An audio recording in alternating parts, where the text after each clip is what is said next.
बच्चों, पहले चैनल रोचक कहानियों की दुनिया को लाइक सब्सक्राइब कर लो, क्योंकि आज की कहानी है जादुई सुनहरी राजकुमारी की। कहानी सुनहरी राजकुमारी और रहस्यमयी इंद्रलोक का द्वार। बहुत समय पहले सुवर्णपुर नाम का एक भव्य राज्य था। ये राज्य सोने जैसी चमकती भूमि पर बसा था। वहाँ के राजा वीरेंद्र सिंह और रानी इला वर्षों से संतान की इच्छा रखते थे। एक दिन रानी इला ने सपने में स्वर्ण देवी को देखा, जिन्होंने आशीर्वाद दिया। सूर्योदय की पहली किरण जब तुम्हारे आंगन में गिरेगी, उसी रोशनी से तुम्हारी बेटी जन्म लेगी। वह इस राज्य का सबसे बड़ा चमत्कार होगी। और सच में एक सुबह आंगन में पड़ते प्रकाश से एक सुनहरी चमकती बच्ची का जन्म हुआ। उसका नाम रखा गया राजकुमारी सुवर्णा।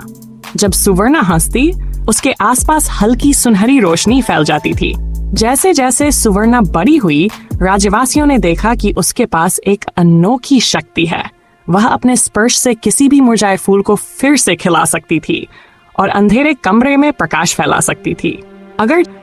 लेकिन इन शक्तियों के बारे में एक पुरानी भविष्यवाणी भी थी। जिस दिन राजकुमारी का प्रकाश कमजोर होगा, उसी दिन इंद्रलोक का द्वार खुल जाएगा और एक परछाई की शक्ति उसे अपने साथ ले जाने की कोशिश करेगी।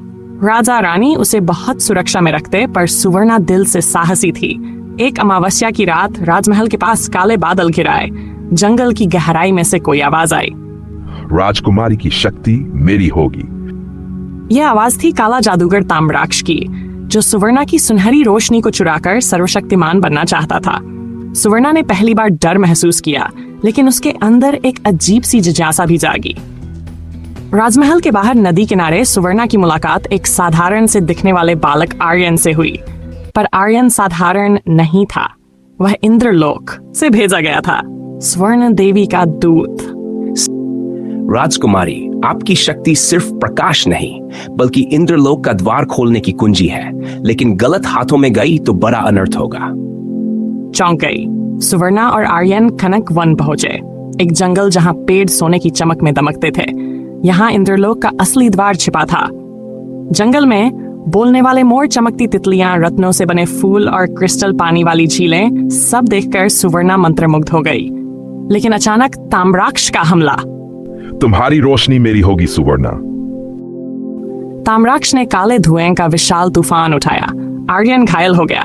सुवर्णा डर गई, पर फिर याद आया, प्रकाश को कोई अंधेरा नहीं दबा सकता। उसने अपनी हथेली उठाई और पहली बार पूरा जंगल सुनहरी रोशनी से भर गया। ताम्राक्ष पीछे हट गया। गर्जा, यह अंत नहीं राजकुमारी। अंत में वे पहुंचे एक विशाल सुनहरी कमल के सामने। कमल खुला और उसमें चमकता हुआ इंद्रलोक का द्वार दिखाई दिया।